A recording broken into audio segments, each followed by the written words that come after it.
আসসালামু আলাইকুম। আমি নীলা আপনাদের সবাইকে ওয়েলকাম করছি নতুন আরেকটা আবৃত্তি শোনার জন্য।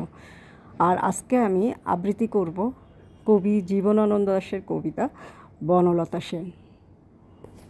আর ভিডিওটা যদি ভালো লাগে পুরোটাই দেখবেন। হাজার বছর ধরে আমি পথ হাঁটিতেছি পৃথিবীর পথে, সিংহল সমুদ্র থেকে নিশীথের অন্ধকারে মালয় সাগরে।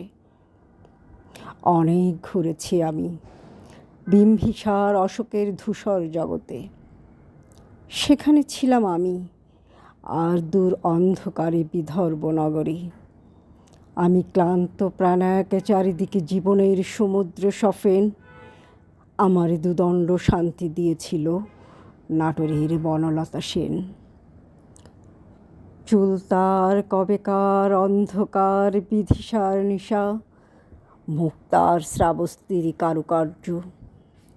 অতি দূর সমুদ্রের পর হাল ভেঙে যে নাবিক হারায়েছে দিশা। সবুজ ঘাসের দেশ যখন সে চোখে দেখে দারুচিনি দ্বীপের ভিতর, তেমনই দেখেছি তারে অন্ধকারে। বলেছে সে, এতদিন কোথায় ছিলেন? পাখির নীড়ের মতো চোখ তুলে নাটোরের বনলতা সেন।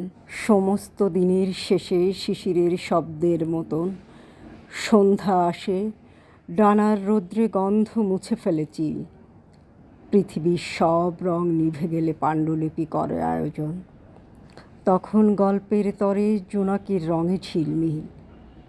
সব পাখি ঘরে আসে, সব নদী ফুরায়ে জীবনের সব লেনদেন। থাকে শুধু অন্ধকার মুখোমুখি বসিবার। বনলতা সেন। তো ধন্যবাদ বন্ধুরা, আজকে এই পর্যন্ত। আমার আবৃত্তি যদি ভালো লাগে লাইক কমেন্ট শেয়ার দিয়ে সাথে থাকবেন। ভালো থাকবেন, সুস্থ থাকবেন, আমার পেজের সাথে থাকবেন। আল্লাহ হাফেজ। আসসালামু আলাইকুম।